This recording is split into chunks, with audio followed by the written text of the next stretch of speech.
والصلاة والسلام على رسوله محمد وعلى آله وأصحابه أجمعين.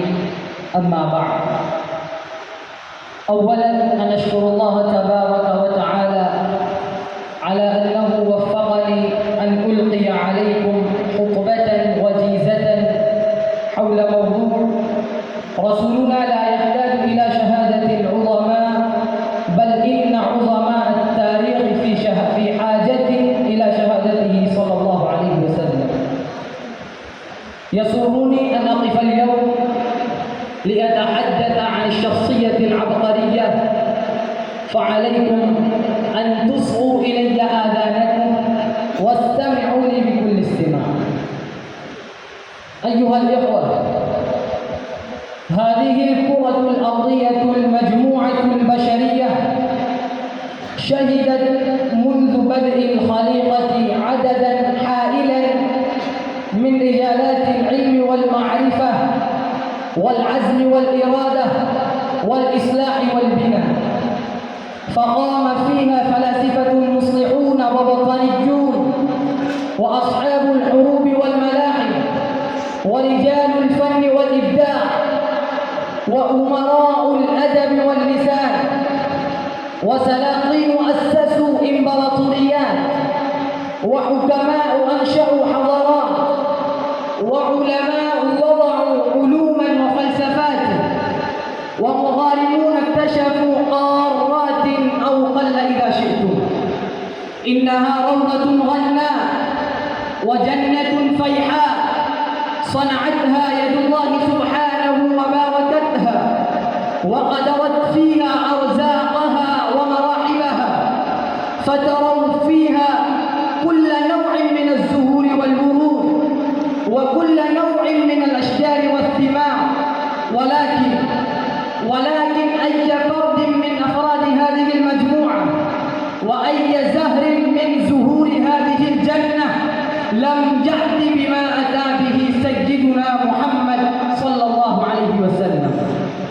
فجاء النبي صلى الله عليه وسلم بكتاب معجز خالد عجز أبناء الإنسانية كلها، فقال الله تبارك وتعالى في القرآن المجيد: قل لئن اجتمعت الإنس والجن على أن يأتوا بمثل هذا القرآن لا يأتون بمثله ولو كان بعضهم لبعض ظهيرا. وجاء النبي صلى الله عليه وسلم بسنة عطرة خالدة جامعة شاملة مكتملة ناضجة وضاءة منشقة حلوة سائرة لا تجد مثلها في سيرة نبي من الأنبياء، فضلا عن سيرة عظيم من العظماء. واتسع نطاق رحمته وصحائب جوده ورأفته الكون كله والعصور كلها والأصناف البشرية بأسرها والأجيال القادمة برمتها، حتى سمي رحمة للعالمين. وبعث النبي صلى الله عليه وسلم في زمن صوره كتاب الله تبارك وتعالى بقوله: ظهر الفساد في البر والبحر بما كسبت أيدي الناس.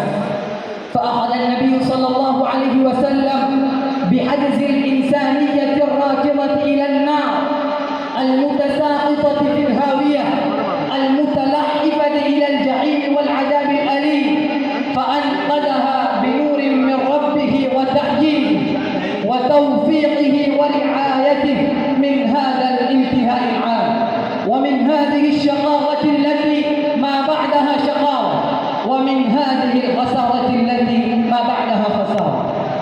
أيها المستمعون الكرام، هذا النبي العظيم يمتاز بثلاث خصائص كبرى لا يدانيه فيها أحد. الخصيصة الأولى كتاب الله تبارك وتعالى، والثانية سنته صلى الله عليه وسلم، والثالثة حرز أمته صلى الله عليه وسلم عن الضلال العام والفساد الشامل، ووجود طائفة قائمة بالحق لا يضرهم من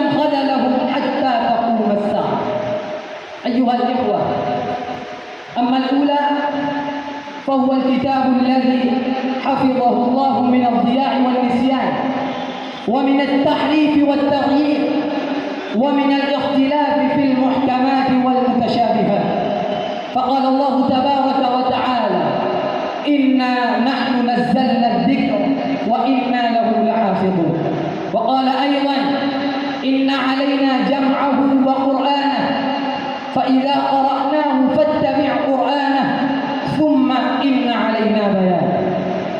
ثم تحدى الجن والإنس قائلا: لئن اجتمعت الإنس والجن على أن يأتوا بمثل هذا القرآن لا يأتون بمثله ولو كان بعضهم لبعض ظهيرا. وقد تحققت المعجزة وظهر الحق كفلق الصبح، وثبت من آياته وتنبهاته أنه ليس من كلام البشر وليس من كلام نبي أمي. فأيها الإخوة، إن كان عملنا وتمسكنا بهؤلاء فأمة رسول الله صلى الله عليه وسلم لا تحتاج إلى شهادة العظماء، فعلينا أن نتمسك بها ونعمل بها. فأنا أكتفي بهذه الكلمات وما توفيقي إلا بالله.